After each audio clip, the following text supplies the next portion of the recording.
बिस्मिल्लाहिर्रहमानिर्रहीम। अस्सलाम वालेकुम वरहमतुल्लाहि वबरकातुहू। आज की वीडियो में मैं आपको सूरह ज़ुहा के ताकतवर वजीफ़ा के बारे में बताऊंगी। इस सूरत को अगर आपने मेरे बताए हुए तरीक़ा के मुताबिक पढ़ लिया तो इंशाअल्लाह आपका नामुमकिन काम भी मुमकिन बन जाएगा। अगर आप अपनी ज़िंदगियों को बदलना चाहते हैं तो इस वजीफ़ा को लाजमी करें। ये एक ऐसा वजीफ़ा है, एक ऐसा अमल है जिसको करने से आपका हर काम जो नामुमकिन है, कभी हो नहीं रहा, उसमें रुकावटें हैं, तो वो इंशाअल्लाह हो जाएगा। जो लोग परेशान हैं, बेशुमार मसाइल में घिरे हुए हैं, वो इस वीडियो को लाजमी देखें, इस वीडियो को मुकम्मल देखें और मेरे बताए हुए तरीके के मुताबिक इस अमल को करें। इंशाअल्लाह आपके बहुत से मसाइल हल हो जाएंगे। सबसे पहले अगर आपने हमारे चैनल को सब्सक्राइब नहीं किया तो हमारे चैनल को सब्सक्राइब करें और साथ लगे बेल आइकन को प्रेस करें ताकि हर आने वाली नई वीडियो का नोटिफिकेशन आपको बर वक्त मौसूल हो सके। इस सूरत को पढ़ने वाले के वो मसाइल जो उसे लगता है कि कभी हल नहीं होंगे, तो इस वजीफ़ा को कामल यकीन के साथ करे तो इंशाअल्लाह आपके मसाइल हल हो जाएंगे। वजीफ़ा के फ़ायदे के बारे में देखें तो अगर आपको रिज़्क़ के में कमी है, कारोबारी कोई मसला है, तो इस अमल को कामल यकीन के साथ करें। आपको बे औलादी है, यानी आपके औलाद नहीं है, या फिर औलाद है लेकिन नाफरमान है, यानी कि उनमें तमीज़ नहीं है, या ऐसी औलाद है जो आपकी बात नहीं मानती, तो आप इस अमल को अपनी औलाद के लिए कर सकते हैं। घर में बीमारियां हैं या घर में बेबरकती है, घर में लड़ाई झगड़े होते हैं, मियाँ बीवी के दरमियान लड़ाई झगड़े होते हैं, तो आप इस अमल को कामल यकीन के साथ करें। आपका कोई भी मसला है, कोई भी परेशानी है, कोई तकलीफ़ है, या घर में कोई भी ऐसी परेशानी है जो हल होने का नाम नहीं ले रही, तो आप इस वजीफ़ा को मेरे बताए हुए तरीके के मुताबिक करें तो इंशाअल्लाह आपका जो भी मसला हुआ ज़रूर हल हो जाएगा। ये एक ऐसा अनोखा और हैरत अंगेज़ अमल है। इंशाअल्लाह इस वजीफ़ा से, इस अमल से आपको हैरत अंगेज़ असरात नज़र आएंगे।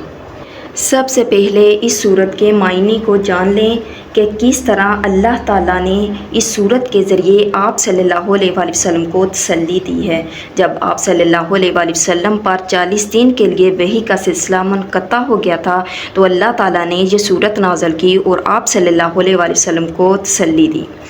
यानी कि इसके तर्जमा पर अगर इस पर गौर करें तो जब आप परेशान होते हैं तो आप इस तर्जमा पर गौर व फिक्र करें तो आपको समझ में आएगी कि अल्लाह ताला किस तरह अपने कलाम पाक के ज़रिए आपको तसल्ली देता है। यानी कि जब आप सल्लल्लाहु अलैहि वसल्लम पर वही का सिलसिला मुनक़ता हुआ 40 दिन के लिए, तो मुशरिकीन मक्का ने नाउज़ बिल्लाह आप सल्लल्लाहु अलैहि वसल्लम को ताना देना शुरू कर दिए। एक यहूदी औरत जो आपके घर के बराबर में रहती थी, तो उसने कहना शुरू कर दिया, नाउज़ बिल्लाह तुम्हारे शैतान ने तुम्हें छोड़ दिया है। तो आप सल्लल्लाहु अलैहि वसल्लम बहुत परेशान थे। 40 दिन बाद जब वही नाज़िल हुई तो अल्लाह ताला ने फरमाया, अल्लाह ताला ने इस सूरत की पहली आयत में फरमाया, वद्दुहा, कसम है चढ़ते वक़्त की, यानी कि धूप जब चढ़ी उसकी अल्लाह ताला ने कसम खाई है, धूप चढ़ते वक़्त की, यानी कि उस वक़्त की जब सूरज बुलंदी पर होता है उसकी कसम खाकर फरमाई है। जब सूरज अरूज पर होता है उसकी कसम खाकर अल्लाह ताला फरमाते हैं, कौन है जो तुम्हें अरूज देता है, कौन है जो तुम्हें बुलंदियाँ देता है, तो अल्लाह ताला ने उसकी कसम खाकर फरमाई है।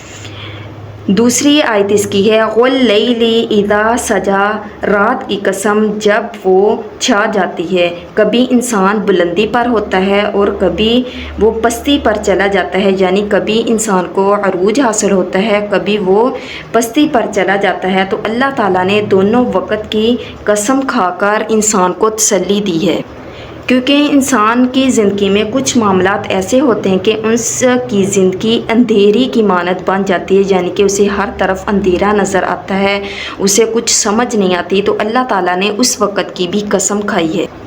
अल्लाह ताला इस सूरत में अरूज और बुलंदी का भी ज़िक्र कर रहे हैं, ज़वाल और पस्ती का भी ज़िक्र कर रहे हैं। अल्लाह ताला फरमाते हैं, मा वद्दअका रब्बुका वमा कला, اور نہیں چھوڑا آپ کو آپ کے رب نے، نہ وہ آپ سے بیزار ہوا، یعنی کہ بے شک آپ پر بلندی ہے یا پستی ہے، آپ کا رب ہمیشہ آپ کے ساتھ ہے۔ یعنی کہ اللہ تعالیٰ کے کلام پر غور کریں تو ہمیں پتہ چلتا ہے کہ وقت جیسا بھی ہو، اچھا یا برا، اللہ تعالیٰ ہمیشہ ہمارے ساتھ ہے۔ تو پیارے دوستو، اب میں عمل کا طریقہ بتاتی ہوں۔ آپ نے سب سے پہلے درود پاک کو پڑھ لینا ہے۔ درود پاک پڑھنے کے بعد آپ نے پھر کیا کرنا ہے کہ سورۃ الضحیٰ پڑھنی ہے، اور یہ کتنی بار پڑھنی ہے یہ میں آپ کو بتاتی ہوں کہ آپ نے اول آخر درود شریف پڑھنا ہے تعداد میں 3 بار پڑھ لیں، 7 بار پڑھ لیں یا 11 بار۔ اس کے بعد آپ نے سورۃ الضحیٰ پڑھنی ہے۔ سورۃ الضحیٰ آپ نے 21 مرتبہ پڑھنی ہے۔